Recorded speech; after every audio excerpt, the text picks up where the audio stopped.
নমস্কার সবাইকে, সঞ্জনাস ক্রিয়েশনের একটা নতুন ভিডিওতে সবাইকে স্বাগত। সবসময় সুজির একই আইটেম মানে দুধ দিয়ে চিনি দিয়ে সুজি খেয়ে খেয়ে বোর হয়ে গেলে সুজির এই আইটেমটা আপনারা ট্রাই করতে পারেন। তাতে লাগবে একটু আলু, একটু গাজর, একটু ক্যাপসিকাম, মানে শীতকালে যা যা সবজি হাতের কাছে অ্যাভেলেবেল আপনারা খেতে পছন্দ করেন সবটাই দিতে পারেন।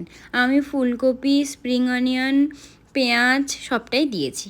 একটু রসুন কুচি দিলে খুবই ভালো লাগবে খেতে। তাই কড়া বসিয়ে একটু সুজিটাকে ভেজে নেব প্রথমে। ব্যাস, তার জন্য জল তেল কিছুই লাগবে না, একটু জাস্ট ড্রাই রোস্ট যেটাকে বলে ওই রকমভাবে করে নিলেই হবে। ওটা করে নিয়ে সাইডে রেখে দেবো।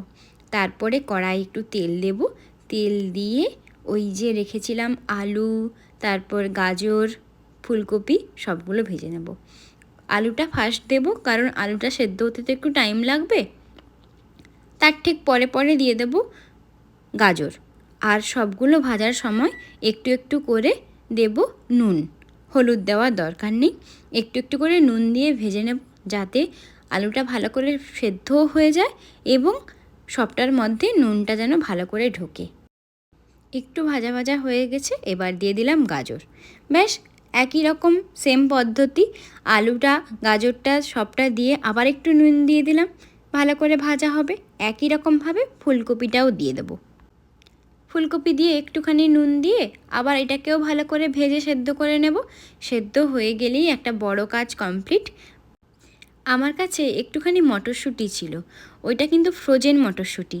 এখানে জিপলক ব্যাগের মধ্যে বেশ কিছু মটরশুঁটি এরকম থাকে।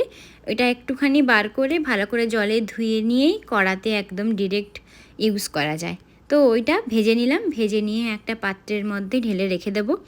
আবার ওই কড়াটাই বসিয়ে একটুখানি তেল দেব, তেল দিয়ে এবার দেব একটু কালো সর্ষে ফোড়নে দেব, আর একটু দেব গোটা শুকনো লঙ্কা, তারপরে একটু পেঁয়াজ। আর আপনাদের কাছে যদি রসুন কুচি থাকে তাহলে তো খুবই ভালো, আমার কাছে বাটা ছিল তাই জন্য আমি ওই বাটাটাই দিয়ে দিয়েছি। ব্যাস, এটা একটু নাড়াচাড়া করে ভালো করে পেঁয়াজটা একটু ভাজা ভাজা হয়ে গেলেই দিয়ে দেবো ক্যাপসিকাম। ক্যাপসিকাম বেশি ভাজবো না, কারণ একটু কাঁচা কাঁচা থাকলে বেশ ভালোই লাগে আমার ক্যাপসিকাম। তারপরে ওই পেঁয়াজ শাকের নিচের দিকের গোড়ার দিকটা দিয়ে দিলাম। তারপরে যতটা লঙ্কা আপনারা খেতে ভালোবাসেন ততটা লঙ্কা আপনারা দেবেন। আমার একটু ঝাল ঝাল ভালো লাগে তাই একটু বেশি করেই দিলাম।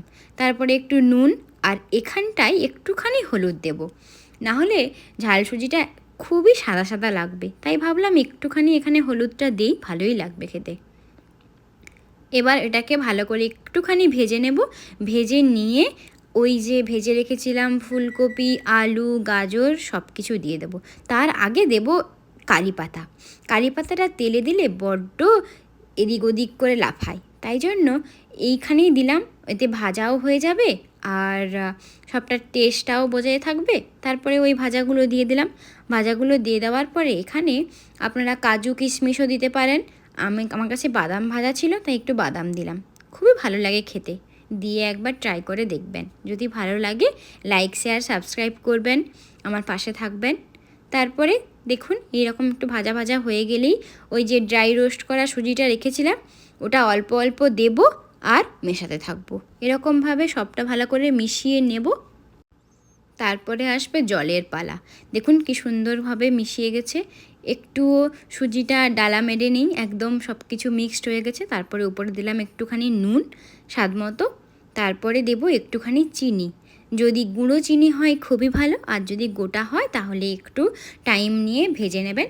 তারপরে যখন জল দেওয়া হবে সুন্দরভাবে সেটা ভালো করে মিশে যাবে সব কিছু।